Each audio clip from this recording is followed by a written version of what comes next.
I entrusted you with a letter, not so that you might mislay it and crumple it on your bench, but that you might carry it at once to Clam. Kay became a little more composed now as he remembered that after all Clam had apparently been all the time in the Herrenhof and not in the castle at all. But Barnabas exasperated him again when, to prove that he had not forgotten Kay's first message, he now began to recite it. "Enough! I don't want to hear any more," he said. "Don't be angry with me, sir," said Barnabas, and as if unconsciously wishing to show disapproval of Kay, he withdrew his gaze from him and lowered his eyes. But probably he was only dejected by Kay's outburst. "I'm not angry with you," said Kay, and his exasperation turned now against himself. "Not with you, but it's a bad lookout for me only to have a messenger like you for important affairs." "Look here," said Barnabas, and it was as if, to vindicate his honor as a messenger, he was saying more than he should. "Clam is really not waiting for your message. He's actually cross when I arrive." "Another new message?" he said once. "And generally he gets up when he sees me coming in the distance and goes into the next room and doesn't receive me. Besides, it isn't laid down that I should go at once with every message. If it were laid down, of course I would go at once, but it isn't laid down, and if I never went at all, nothing could be said to me. When I take a message, it's of my own free will." "Well and good," replied Kay, staring at Barnabas and intentionally ignoring the assistants, who kept on slowly raising their heads by turns behind Barnabas, as from a trap door, and hastily disappearing again with a soft whistle in imitation of the whistling of the wind, as if they were terrified at Kay. They enjoyed themselves like this for a long time. What it's like with Clam, I don't know. But that you can understand everything there properly, I very much doubt. And even if you did, we couldn't better things there. But you can carry a message, and that's all I ask you. A quite short message. Can you carry it for me tomorrow and bring me the answer tomorrow? Or at least tell me how you were received? Can you do that? And will you do that? It would be of great service to me, and perhaps I'll have a chance yet of rewarding you properly. Or have you any wish now, perhaps, that I can fulfill?" "Certainly, I'll carry out your orders," said Barnabas. "And will you do your utmost to carry them out as well as you can, to give the message to Clam himself, to get a reply from Clam himself, and immediately, all this immediately tomorrow in the morning, will you do that?" "I'll do my best," replied Barnabas, "but I always do that."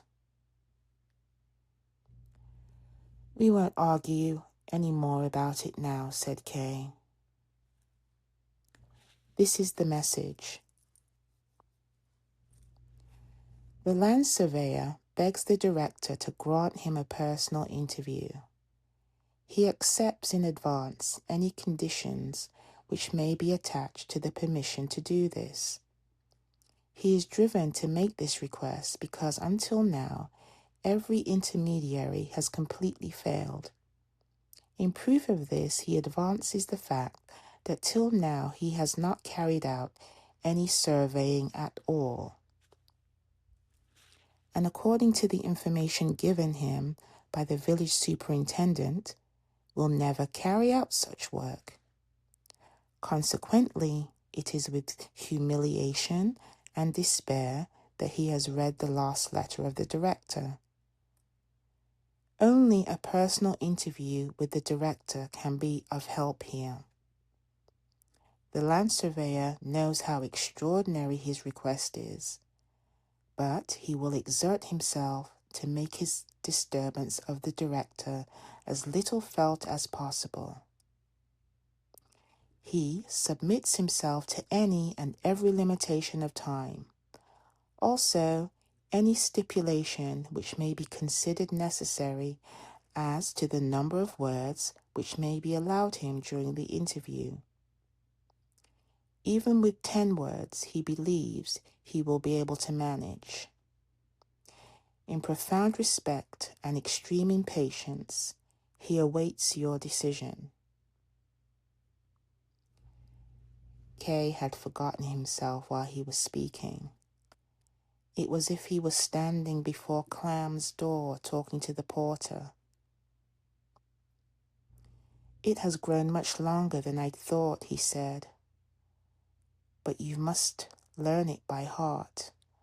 I don't want to write a letter.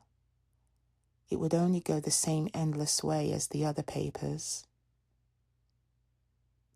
So for Barnabas' guidance, Kay scribbled it on a scrap of paper on one of the assistants' backs, while the other assistant held up the lantern.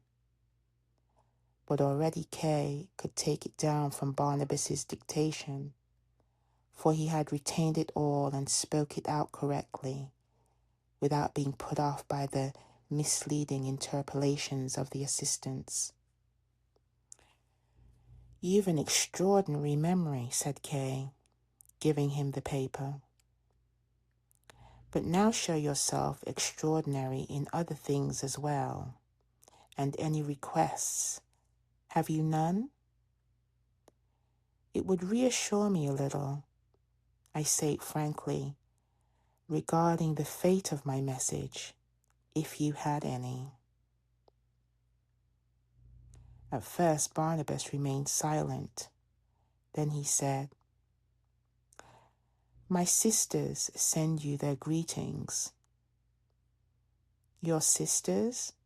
replied Kay. "Oh, yes, the big strong girls. Both send you their greetings, but Amalia in particular," said Barnabas.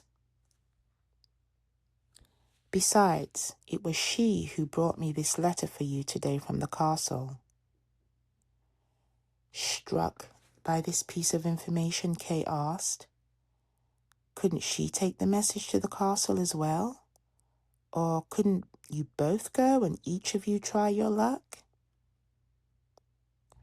"Amalia isn't allowed into the chancellery," said Barnabas. "Otherwise she'd be very glad to do it." "I'll come and see you perhaps tomorrow," said Kay. "Only you come to me first with the answer.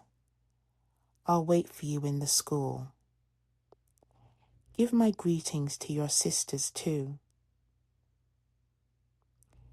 Kay's promise seemed to make Barnabas very happy, and after they had shaken hands, he could not help touching Kay lightly on the shoulder, as if everything were once more as it had been when Barnabas first walked into the inn among the peasants in all his glory. Kay felt this touch on his shoulder as a distinction, though he smiled at it. In a better mood now, he let the assistants do as they pleased on the way home.